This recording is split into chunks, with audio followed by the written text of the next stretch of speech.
Y si hablamos de dólar, también. Estamos acá con el profesor economista, licenciado Gustavo Valver. ¿Cómo le va? ¿Qué tal, Gustavo? ¿Cómo estás? Bien, bien. Gracias por la invitación. No, y gracias a vos por venirte un viernes a la 1:30 del mediodía para hablar del dólar. Sí, digamos, no es lo que mejor abre el apetito. Te ofrecimos un planazo, ¿o no? Hermoso. Claro, era. Bueno, a ver. Empezó a operar hoy el mercado con cierta estabilidad, por lo menos las primeras operaciones. ¿Es porque estamos con ritmo de viernes? ¿Porque el lunes nos deparará sorpresas? ¿O porque...? No, es torniquete de tasa de interés, sobre todo eso. Hubo un par de cosas, sobre todo ayer que el Banco Central subió el encaje bancario. Claro. Y eso tiene un impacto fuerte. Sí. El encaje bancario es el porcentaje de los depósitos que los bancos tienen que guardar como reserva, que no pueden prestar. Y eso te produce dos efectos. Un efecto es que sale menos dinero a la calle. Exacto. Si pueden prestar menos, hay menos dinero que la gente puede usar para comprar dólares. Sí. Por otra parte, si tienen que guardar más dinero los bancos sin prestar, no les queda otra que subir la tasa de interés de las otras operaciones para recuperar el costo que tienen del dinero no prestado. Claro, si te sube la tasa de interés, empieza la colocación en pesos a ser más atractiva que el dólar. Sí. Entonces, esos son dos elementos que colaboran en que haya habido, hasta ahora, al menos el día de hoy, una menor demanda por dólares. Cosas que, salvando las distancias, nos hacen acordar a los tiempos de Masi Rubinstein, ¿no? Cuando la tasa subía para frenar el dólar y todo era ahí una cosa que era como jugar a las cartas, ¿no? Sí, pero ahí hay que ver un poco cuál es la condición subyacente. Sí, por eso digo, salvando las enormes distancias, pero estamos hablando de tasa y valor del tipo de cambio, que es el tema que nos ocupa desde hace años. Mira, en el día a día no te queda otra. Sí. El que ocupe o no desde hace años es lo que depende de las condiciones. Si vos tenés una economía floja, es central que ocurre entre tasa de interés y dólares. Sí. Si tenés una economía sólida, son cuestiones de coyuntura. Podemos decir que estamos con una economía sólida, o por lo menos más sólida que... De base sólida sí, pero no la economía en sí. De base sólida en el sentido de que tenés frenada prácticamente la emisión de dinero, así que al menos no se está solventando el gasto público, que eso es algo importante. La otra que hay un superávit fiscal. Esos dos elementos son muy, muy diferentes de lo que teníamos hasta 2023. Claro. Ahora, lo de no tan sólido viene es porque no tenés asentada la actividad económica. Claro. Sí. Claro, no tenés un gran flujo de inversiones, no tenés grandes aumentos de productividad todavía. Esa es la parte floja del esquema. Claro. El gobierno un poco trata de pilotearla entre tasas de interés y dólar para que no termine de caerse el resto. A veces lo del dólar es causa, a veces es efecto. No hay en ese sentido algo que sea unidireccional. Sí, tal cual. Y eso también te la complica, por supuesto. Totalmente. Y de acá, porque uno, quiere trazar como un panorama a futuro, digo, ¿cómo podemos prever que se regule, se maneje, ¿no? la economía, el dólar? ¿Qué proyecciones se pueden hacer? Yo creo que hay acá dos elementos a considerar. Es cierto que en el segundo semestre siempre hay menos entrada de dólares que en el primer semestre. Sí. De todas maneras, en particular, en estas últimas 2 semanas, hubo una escasez de dólares inusual. A raíz de esto, de que volvían a subir las retenciones a las exportaciones, muchos agricultores apuraron liquidación que se hubiera dado ahora.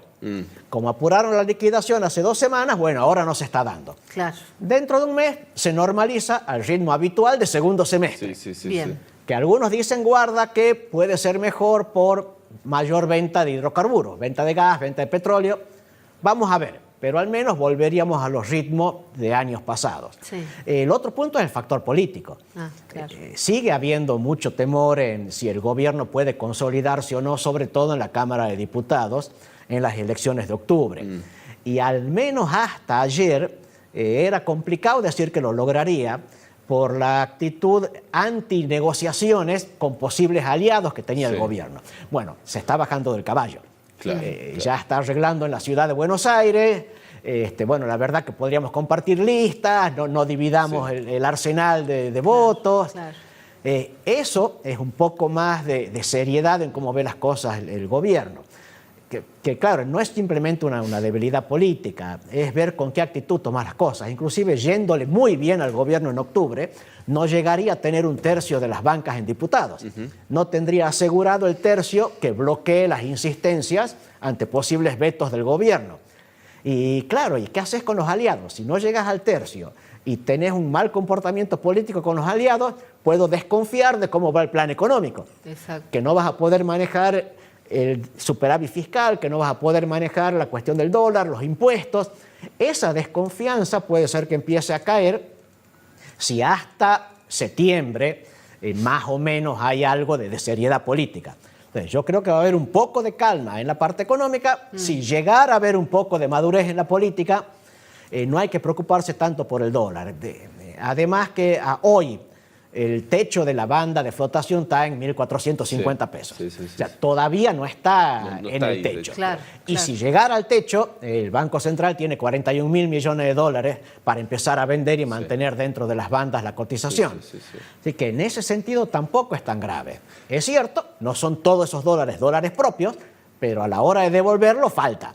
Para aguantar hasta fin de año está tranquilo en ese sentido el Banco Central. Gustavo, cuando la persona de a pie que tiene poco dinero y quizás puede separar algo, juntar algo, quiere resguardarlo, bueno, siempre la receta era el dólar, voy al dólar, ¿no? Es decir, el argentino iba al dólar porque ahí se sentía seguro. Sin embargo, venimos de un periodo importante con el dólar relativamente planchado, el peso fuerte, y de golpe se produce esta situación. Seguramente habrá más de uno que dice, che, bueno, listo, voy a comprar dólares, pero ante el escenario y lo que viene haciendo el gobierno, da la sensación de que dentro de poco puede volver a haber una modificación en el tipo de cambio, que baje la cotización y no haya sido un buen negocio. Hasta hace unos meses estaba bastante claro que había que quedarse en tasa, que estaba bueno tener la plata por ahí en pesos, pero de golpe nos encontramos frente a una cierta incertidumbre. ¿Qué se le puede decir a ese tipo que labura todos los días, tiene la cabeza en otras cosas y cuando tiene tiempo dice, bueno, ¿cómo resguardo lo que tengo? Mira, hay un par de cositas. La primera es la advertencia general que hago siempre en estos casos. Cada persona es un mundo. Entonces, veamos cuánto tenés de disponibles, veamos cuántas son tus expectativas, cuáles son tus objetivos. De ahí nos sentemos a charlar qué vas a hacer. Entonces, un especialista en finanzas personales es lo mejor que uno puede consultar. Totalmente. De todas maneras, lo que uno sí puede ver es cómo hay pequeñas actitudes que te sirven para salvar algunos mangos, y después voy a esto de tasa o dólar. Una típica me pasa a mí, como le pasa a muchos colegas: cobrabas el sueldo, pagabas la tarjeta. Ahora no. ¿Cuándo vence la tarjeta? El 1. Bueno, cobraste el 1, pagas la tarjeta que vence el 1. Che, hay una que vence el 5. Bueno, meto la plata en el fondo FIMA, estoy 3, 4 días ganando un mínimo de interés, pero ganando unos mangos, y recién el 5 pago esa tarjeta. Bien. Entonces, buscate esos pequeños refugios, la billetera virtual, el money market, lo que sea, pero jugá un poquito con los plazos. Pero que te dé algo, un pequeño retorno. Aunque sea un algo, 10.000, 20.000 pesos, no importa, siempre suma. Ahora, el otro punto con las tasas y los dólares, es cierto, hasta ahora el que tenía un poco más de sofisticación, un poco más de holgura, era preferible eso. Poner el plazo fijo si sos relativamente moderado, comprar alguna LECAP o algo de alguna letra del gobierno, letra porque la letra tiene vencimiento en relativamente corto plazo, menos de 2 años, puede ser en 2 semanas, en 2 meses, entonces liquidez conseguís, llegado el caso, y jugás a que el dólar no va a subir tanto. Ahora sí es cierto, ahora empieza a subir el dólar. Está bien, pero ¿qué ha hecho el gobierno ahora? Presionando a que suba la tasa. Entonces, si vos vas a ver que te sube la tasa de interés, que el Banco Central lo va a hacer bajar el dólar si toca el techo, y capaz que te conviene de nuevo meterte en letra. Fíjense en alguna letra. Hay letras que vencen en 2 semanas, hay letras que vencen en 1 mes, hay letras que vencen en 2 meses. Tasa efectiva anual no es lo mismo que vas a ganar. 65%. Claro, si tuvieras esta tasa y la renovaras todas las vueltas, la misma tasa, llegás al 65 anual, de ultra ganás a la inflación. Si vence en 2 semanas, no, pero de cualquier manera le has ganado al plazo fijo, tranquilamente. Entonces, ese es el tipo de detallecitos que hay que ir viendo. Es cuestión también un poco de poner la cabeza en eso, ¿no? Y leer un poquito, informarse un poco. En ese sentido, lo mejor es siempre confiar en un especialista. Si no conoces a alguien que asesora en finanzas personales, un contador seguro que tenés para tu negocio, que se ocupe el contador, para eso le pagas también. Claro. De última, uno lo que queda es para el decir sí o no a lo que te ofrecen. Sí. Pero era más o menos una vuelta que le pregunté a mi papá, vos que sos el jefe de esto, ¿cómo haces para tomar las decisiones? Dice, en realidad yo no analizo nada. Yo veo qué soluciones me traen los subordinados y elijo las que ellos me ofrecen. Bueno, claro. Con el contador es lo mismo, no tenés que pensarlo vos. Preguntale a tu contador, preguntale a tu asesor de finanzas, vos sos el que da el ok, eso sí. Claro. Pero es el otro el que tiene que buscar el negocio, para eso ha estudiado. Totalmente. Bueno, así es. perfecto. Gustavo, muchísimas gracias. Gracias. Muy claro como siempre. Veremos cómo amanecemos el lunes. Sí, de todas maneras, consejo tradicional no es que ocurra todas las vueltas. Si operas en mercado de capitales, guarda con vender los viernes, porque el viernes las cotizaciones suelen estar a las bajas. Sí, tal cual. Lo mejor es comprar los viernes, no andar vendiendo. Pero bueno, eso ya es meterse en otro berenjenal. Muchas gracias. Gracias. Gracias a ustedes. Bueno, hacemos pausa, Caro, dale. Ya venimos. Y ya venimos.